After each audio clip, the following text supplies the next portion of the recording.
What's up, guys? This is Mr. Chris with Infotainment.com. We're back with our 3rd gen Toyota Tacoma. Today we got another upgrade for you. We're going to be installing a OEM roof rack. This is the roof rack with the hideaway crossbars. So we're going to be installing that. We're going to show you how to do it.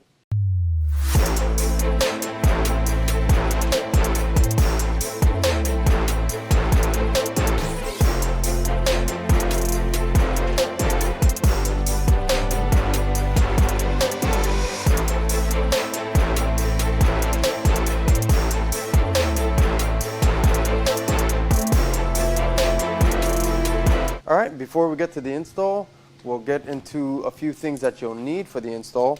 One is a little panel tool. It doesn't have to be anything crazy. A little flathead screwdriver also works. You'll need a T25 Torx and a T30 Torx. And because I have my Torx in socket form, I'm gonna be using an impact. You'll need your rack, obviously. You got the driver side, which is completely assembled, and the passenger side, which has the crossbar that's loose. You'll have a couple of mounting brackets also included with the various Torx screws that come with the kit, as well as the gaskets to seal up the holes.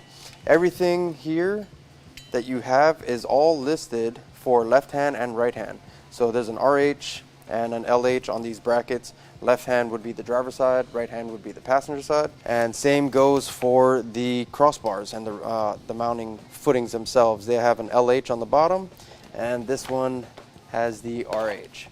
Let's get into the install, and I'll explain a little bit of how this gets set up there. All right, so we're gonna be starting on the passenger side roof here. The roof rack does come with a set of instructions. Well, this is basically a user manual for the rack itself. It's not install instructions. So something to keep in mind when you're doing this install is we didn't get any paperwork on it. So where you're gonna wanna start is with this weather stripping running down the length of your roof here. You can grab a flathead or a little pry tool, and basically what you want to do is work the edge of the weather stripping here. Should come off pretty easily. All right, as you're pulling, you'll see we got some adhesive tape on here, and ours is kind of staying stuck to the roof here. There we go. And we won't be using that anymore. But this tape that's left on here, I'm going to try and get that residue off here.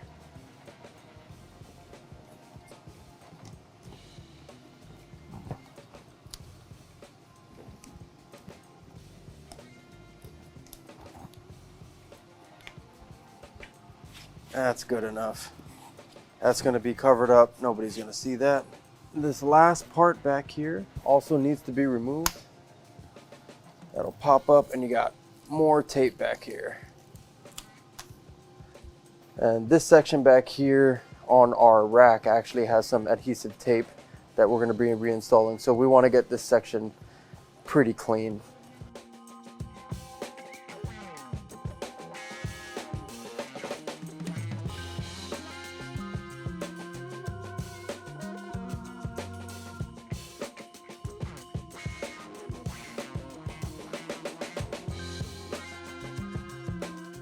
All right, and I'm going to use an alcohol wipe to kind of clean that up a little bit.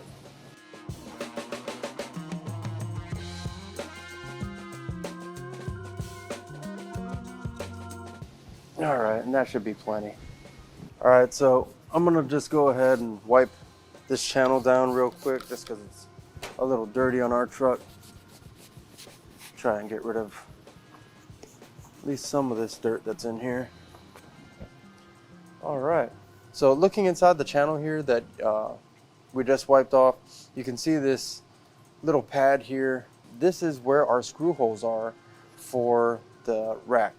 So you have 2 at the rear here, and it's basically the same for all of them, but you have 3 spots like this. 2 at the rear, the one in the center only has 1 center hole, and the one up front has 2, which you can't see, but you can feel. So just by feeling in that little seal kind of tape, you can kind of push it and move it out of the way. It doesn't take much to to kind of break that tape to expose the screw hole underneath. And basically that's all you really need to do for all your mounting locations. Let's do the same thing. Pop your panel tool, kind of move that seal out of the way, and from this point you can actually grab the little foam gaskets that's included and just put it right over the holes. That should be nice and sealed when we get our rack on there. All right, and we'll do the same thing for the other two locations. Now you can grab a razor blade or an X-Acto knife, but I like using this because I don't accidentally cut into anything I don't want to and cause rust issues in the future.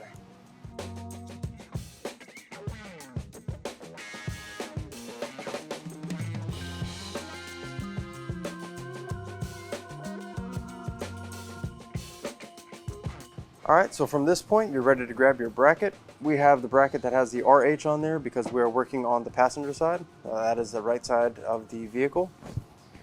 So in grabbing your bracket, you want to make sure that that large hole is aiming towards the rear. Line it up with the holes that we just exposed. And with the hardware, you're going to have 4 medium-sized torque screws that have a purpley pinkish Loctite or thread locker on them. You have 4 really short dark blue covered torque screws, and then you have 6 long torque screws with like a light baby blue thread locker on there. The ones we're going to be concerned with right now are these medium-sized ones with the pink thread locker on them. We'll need 2 of these for this step, and basically you're just going to line up the holes and screw these in there.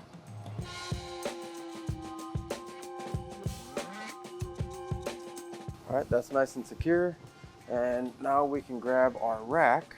So this is the passenger side that has the crossbar separate, or it's not attached from the factory. And basically, you're gonna set it on here, kind of line it up. This right here is a panel clip, like a retention clip. It's just made out of plastic. That's gonna snap into the front side of that bracket. So there's a hole at the very farthest point of that bracket. You just line that up and clip that in place. And now looking through all the holes, everything should be lined up where they need to be. And from here, what I'm going to do is I'm going to grab the longer torque screws with the light blue thread locker on there, and I'll just hand screw these in. You have 1 in the center and 2 more in the rear. The other 3 is for the driver's side.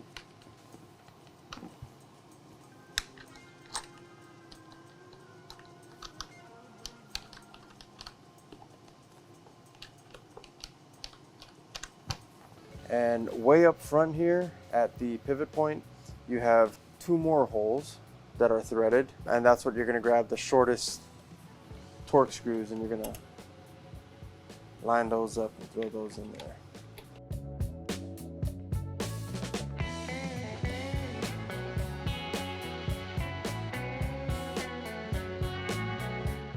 All right, now what we got to do is tighten the T30 Torx down. Got 1, 2, 3. It's nice and secure.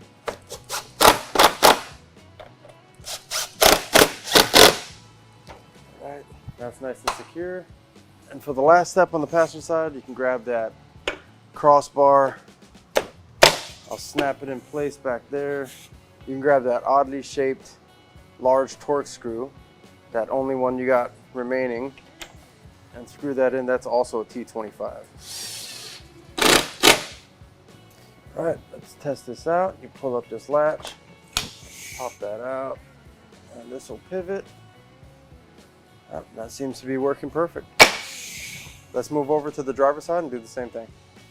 All right, let's pull up our weather stripping on the driver's side here. Hopefully this tape will come off a little cleaner for me. And I lost it right there.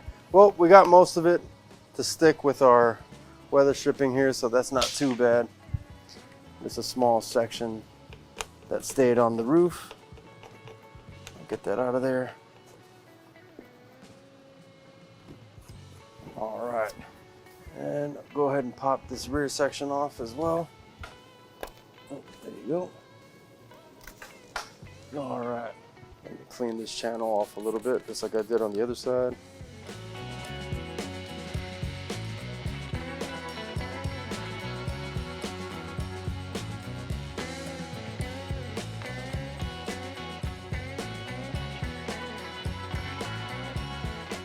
All right, we'll do the same thing that we did on the other side and expose our threaded screw points.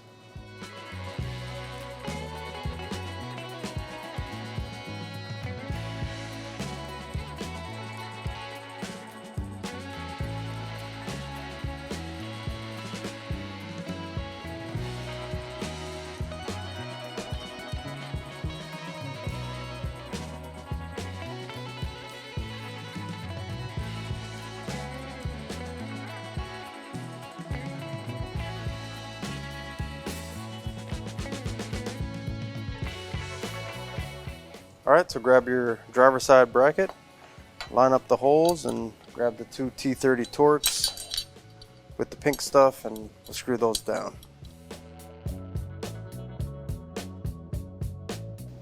All right, now we're ready for the driver's side rack. We'll get this side lined up. We'll grab our T20 and tighten these short ones down, or at least snug them up a little bit.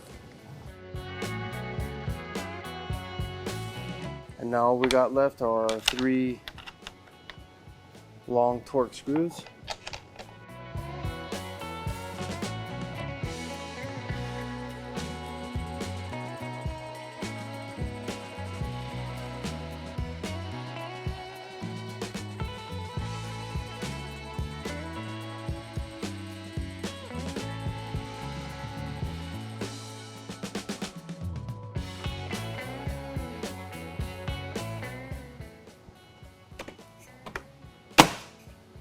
All right, now we can move to the back of the truck and finish up the install. All right, now for the last step of this install, we're left with our flap here that has to go underneath this weather stripping. There's a thing of 3M adhesive tape pre-applied. All we gotta do is pull the red stuff and we can stick it down. This is why you wanna make sure that this is decently clean. It will be underneath here, so it's not like it's gonna come flying up on us, but we just want to make sure it stays down. All right, we'll do the same thing on the other side.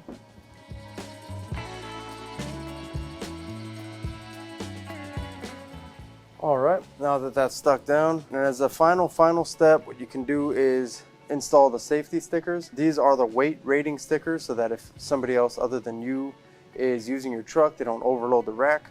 Where I'm going to get that sticker is I'm going to pop up the passenger side of the rack here. Whoever's using the rack should hopefully see it. And on the other side, I'm actually going to do it right underneath the release handle. There's a nice place to install it up there.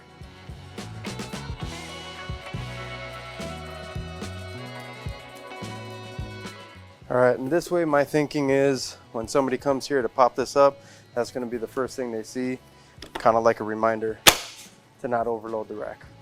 All right, now that we're all done with the install here, it's pretty nice to have the crossbars stowable like this, but you can pull them up and slide them over. Once you swing the driver's side one over, you can pop the passenger side up, and you got 2 holes back here. The driver's side will go into the forwardmost hole. I'm not even too sure. I don't think you can get it into the back one, no. Yeah, so it won't even line up if you get it wrong. But put it in that second hole there and swing the passenger side over and lock that in place. And now you have some crossbars. So if you want to hold a basket up here, or you want to put some lights up here, whatever you got a mounting point that you can work with. Stow them back down, simply release it, pop it back out, and snap them in place, and you can go. Just that quick and easy, which is another reason why we opted for this rack. Now, just the rack alone, if you don't plan on putting anything up here, gives the truck a little bit more of an aggressive look. So if you just want something that kind of fills the void of having nothing on your roof, this is also a nice option. All right, and that wraps up this install.